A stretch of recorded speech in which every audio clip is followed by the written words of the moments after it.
Saya kasihkan beberapa contoh, tapi dari merpati putih karena lingkupnya juga dalam rangka diabetes. Apakah merpati putih itu bisa mencegah diabetes? Ya bisa lah, semua olahraga pasti bisa untuk mencegah diabetes. Tapi ini saya hanya menerangkan kulit luarnya aja, yaitu masalah kegiatan fisiknya aja.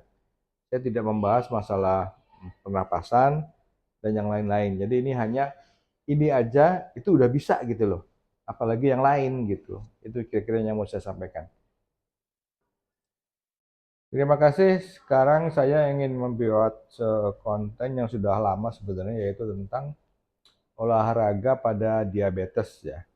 Diabetes mellitus merupakan penyakit metabolik yang ditandai dengan keadaan meningkatnya kadar gula darah karena gangguan pengeluaran hormon insulin, kerja hormon insulin atau keduanya. Dulu itu diabetes itu merupakan faktor-faktor yang berpengaruh atau pemberat ya pada kasus-kasus COVID-19. Efek exercise atau latihan pada diabetes itu intensitas fisik yang tinggi atau meningkat gitu kan, maka glukosa itu akan mudah diambil oleh darah atau hormon, sehingga akan lebih meningkatkan kinerja yang lebih baik dalam menggunakan gula darah di dalam darah ya. Latihan otot juga akan menurunkan gula darah puasa 24 jam latihan. Juga latihannya juga untuk yang aerobik, latihan otot itu akan lebih efektif dalam mengontrol gula darah. Salah satu pilar penanganan diabetes itu untuk mengontrol kadar gula darah adalah dengan latihan fisik yang teratur, ya, tetap aktif bergerak, serta menghindari hidup yang tidak aktif atau sedentary atau suka rebahan, duduk aja, main game gitu ya. Sekarang untuk pemeriksaan pre ya, kalau orang diabetes itu kan harus ada pemeriksaan dulu lah sebelum melakukan apapun ya, mau obat baru atau kegiatan ya. Itu evaluasi dulu tentang risiko penyakit jantung koroner ya. Terus juga evaluasi penyakit penyerta, misalnya penyakit paru-paru, bronkitis, TBC atau yang lain juga. Dan juga evaluasi komplikasi dari diabetes itu sendiri. Misalnya ada komplikasi nggak, ada gangguan mata, gangguan saraf, dan lain-lain juga itu mesti dievaluasi dulu. Nah, sekarang adalah latihannya. Sekarang manfaat latihan fisik pada diabetes. Ya, itu pertama dia akan mengontrol gula darah Anda. Ya, meningkatkan sensitivitas insulin, menurunkan resistensi insulin, dan menurunkan juga HbA1c. Jadi kadar gula yang ada di dalam sel darah merah. Nanti akan saya terangkan lebih lanjut tentang apa itu yang maksudnya sensitivitas insulin dan resistensi insulin. Dan juga latihan ini, diabetes itu juga akan meningkatkan imunitas, juga menurunkan trigliserid dalam darah, menurunkan risiko penyakit jantung koroner dan kematian, dan meningkatkan kebugaran ya, meningkatkan kebugaran otot, kebugaran kardiorespirasi, flexibility, dan memperbaiki komposisi tubuh. Latihan fisik dan imunitas ya, terutama pada diabetes itu kadar gula darah tinggi dan tidak terkontrol akan menurunkan imunitas. Itu jelas ya. Jadi kalau Anda kena diabetes, imunitas Anda itu turun ya. Pada pandemi, tingkat stres fisiologis itu kan meningkat. Itu juga dapat menurunkan imunitas juga. Lalu latihan fisik itu justru akan meningkatkan imunitas ya, dan juga menurunkan tingkat depresi atau kecemasan ya. Nah, untuk menghitung intensitas latihan itu sudah pernah saya share di video yang ini ya. Jadi intensitas yang sedang contohnya adalah 64 sampai 76% dari denyut jantung maksimal. Jadi 220 dikurangin dengan umur ya. Contohnya usia Anda 40. Intensitasnya 64/100 kali 220 dikurangi 40. Itu kan 115 denyut per menit. Nah, itu masih kapasitasnya adalah batas bawah yang sedang ya. Kalau batas atasnya 76 kali per 100 kali 220 kurangi 40, 137 denyut per menit. Nah, itu sudah masuk, udah batas atas. Itu udah pasti ngos-ngosan di situ ya. Nanti saya lampirkan tabelnya ya. Oke. Stop. Rekomendasi latihan fisik bagi diabetes itu latihan aerobik, latihan kekuatan otot, dan fleksibilitas dan keseimbangan ya. Latihan aerobik itu latihan yang teratur, minimal 3 kali seminggu atau kira-kira itu 150 menit per minggu. Jadi nggak dipisah-pisah aerobik, otot atau fleksibilitas keseimbangan itu dipisah-pisah nggak, tapi dalam satu paket. Pokoknya 150 menit per minggu. Anda bisa ngatur setiap hari 30 menit gitu kan. Tapi kalau saya itu 150 menit tapi cuma 1 minggu, cuma seminggu sekali aja 150 menit. Jadi sekitar 2 jam ya di tempat latihan itu udah masuk tuh, udah ada aerobiknya, udah ada kekuatan ototnya, udah ada fleksibilitas dan keseimbangannya. Ya, untuk latihan aerobik itu misalnya jalan cepat sekeliling rumah, naik turun tangga 10-15 menit 2-3 kali per hari ya. Bisa juga menari, senam lewat YouTube, lompat tali. Terus juga latihan dengan treadmill kalau punya. Terus juga kalau latihan dari di luar itu bisa bersepeda atau yang lain 4 sampai 5 jam ya. Itu apa eh, untuk yang aerobik ya. Sedangkan untuk yang latihan kekuatan otot itu misalnya squat atau sit up atau berdiri duduk dengan bangku, terus bisa push up dengan dinding atau apa berdiri jongkok atau apa naik tangga atau ngeplank dan lain sebagainya ya. Sedangkan latihan ini saya buatkan contohnya, nanti Anda bisa lihat ya selanjutnya.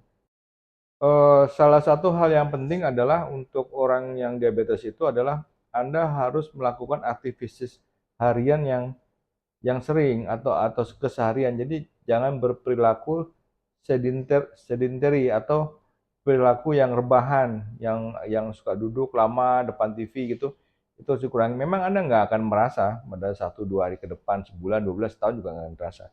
Tapi Anda akan merasakan nanti setelah Anda masuk umur-umur 50, 55 akan Anda menuai hasilnya dari sikap hidup yang tidak aktif ya. Eh, jadi untuk para diabetes itu harus kurangi tuh perilaku-perilaku seperti itu ya.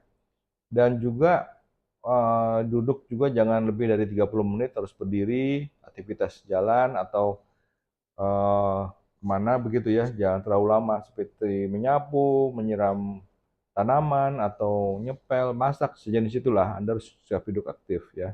Perhatian khusus bagi pasien yang gula darahnya tidak terkontrol, awal latihan itu harus, jadi sebelumnya kita harus tahu-tahu dulu kalau seandainya tuh dia di bawah 100 gitu kan, artinya mungkin kebanyakan insulin atau kebanyakan obat, atau di atas 250 sampai 300 ya.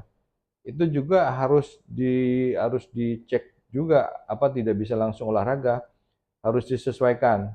Itu harus konsultasikan dengan dokter Anda. Terus yang kedua adalah eh kalau Anda habis nyuntik misalnya, itu bagian tubuh yang nyuntik di lengan atau di mana gitu, itu jangan digunakan untuk bagian untuk olahraga karena akan makin cepat terserap insulinnya nanti ya.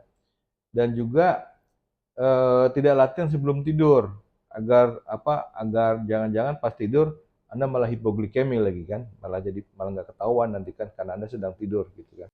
Pada pada penderita diabetes risiko tinggi, pada yang atau usianya di atas 35 ya, itu mungkin perlu dilakukan EKG tapi yang pakai stres, jadi seperti treadmill gitu kan.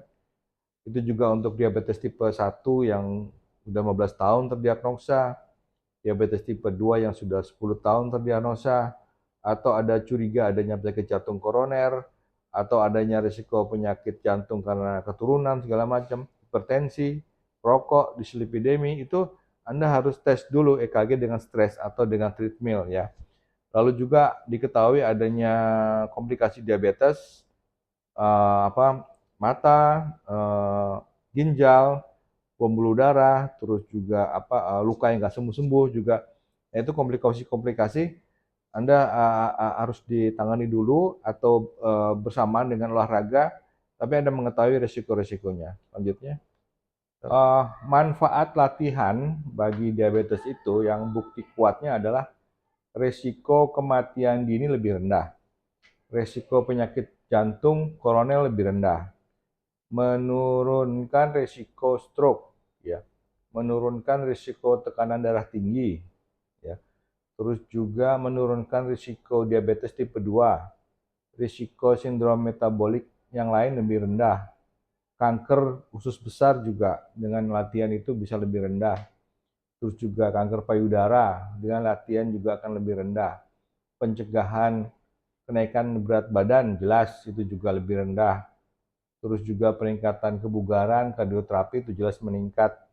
Terus juga memuatkan otot sehingga mencegah jatuh pada orang tua, mengurangi depresi.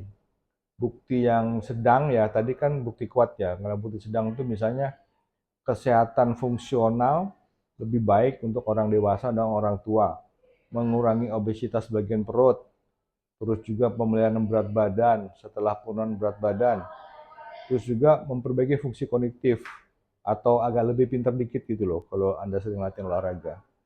Sedangkan bukti yang moderat itu misalnya patah tulang bisa lebih dicegah, risiko kanker paru-paru lebih rendah, risiko osteoporosis lebih rendah dan meningkatkan kualitas tidur Anda.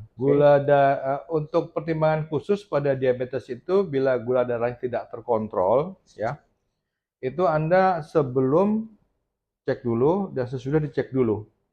Ya, jadi kalau nggak terkontrol ya, kalau terkontrol sih mungkin nggak perlu ya, tapi Anda lihat dulu sebelum latihan tuh berapa, sudah latihan tuh berapa, gitu kan.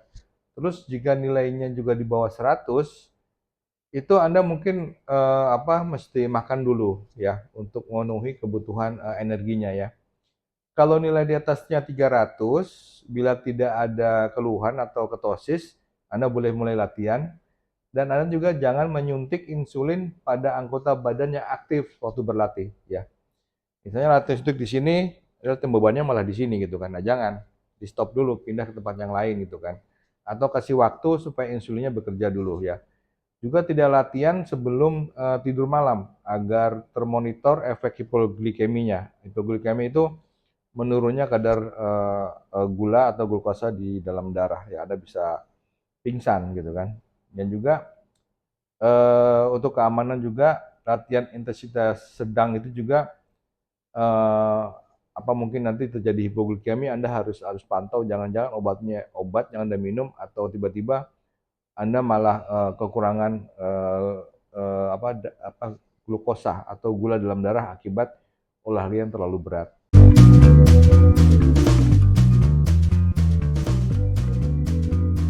Latihan squat untuk orang tua. Latihan squat dapat bermanfaat bagi individu lanjut usia. Ini membantu meningkatkan kekuatan, keseimbangan, dan mobilitas tubuh bagian bawah. Namun penting untuk memulai dengan bobot yang rendah dan bentuk tubuh yang tepat untuk menghindari cedera. Dianjurkan juga untuk berkonsultasi dengan dokter atau terapis fisik sebelum memulai program olahraga baru. Meningkatkan berat badan dan repetisi secara bertahap juga dapat membantu membangun kekuatan seiring waktu. Selain itu, menggabungkan latihan lain seperti lunge dan leg press dapat memberikan latihan tubuh bagian bawah yang menyeluruh. Otot tumbuh meskipun tua. Olahraga teratur, terutama angkat beban atau latihan ketahanan, dapat membantu meningkatkan pertumbuhan otot dan mencegah hilangnya otot.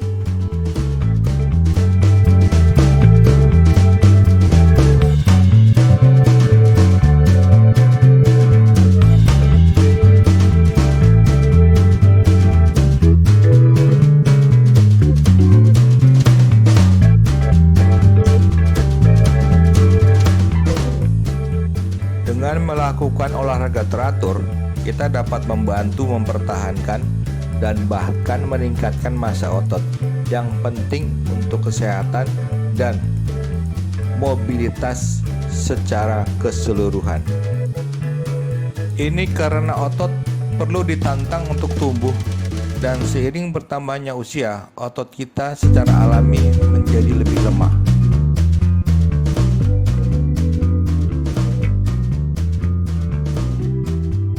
Penting untuk berkonsultasi dengan profesional perawatan kesehatan sebelum memulai program olahraga apapun, terutama jika Anda memiliki kondisi atau masalah kesehatan yang mendasarinya.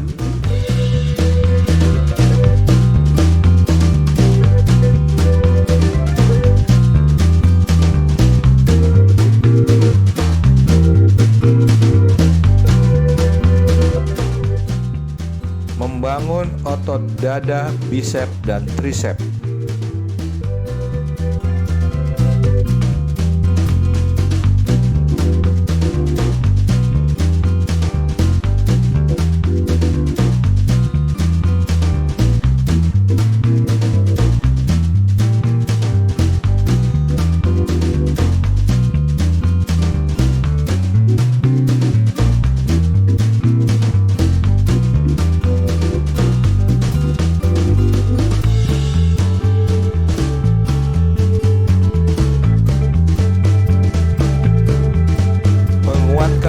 Otot core tubuh.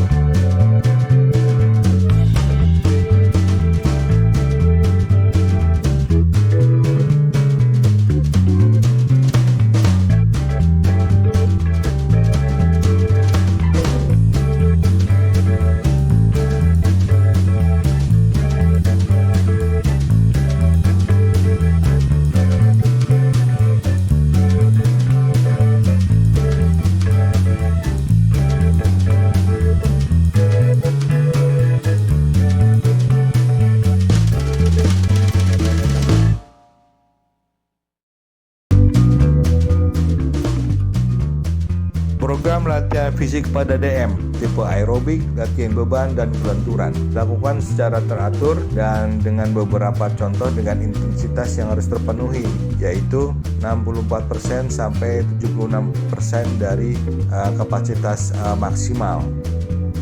Latihan aerobik dan latihan beban dapat mengontrol gula darah. Latihan disesuaikan dengan adanya penyakit penyerta dan komplikasi. Program latihan diberikan bertahap sesuai dengan kemampuan. Intensitas dan waktu latihan menentukan efek latihan. Resep latihan yang mudah, murah, aman, dan bermanfaat adalah jalannya. Salam sehat.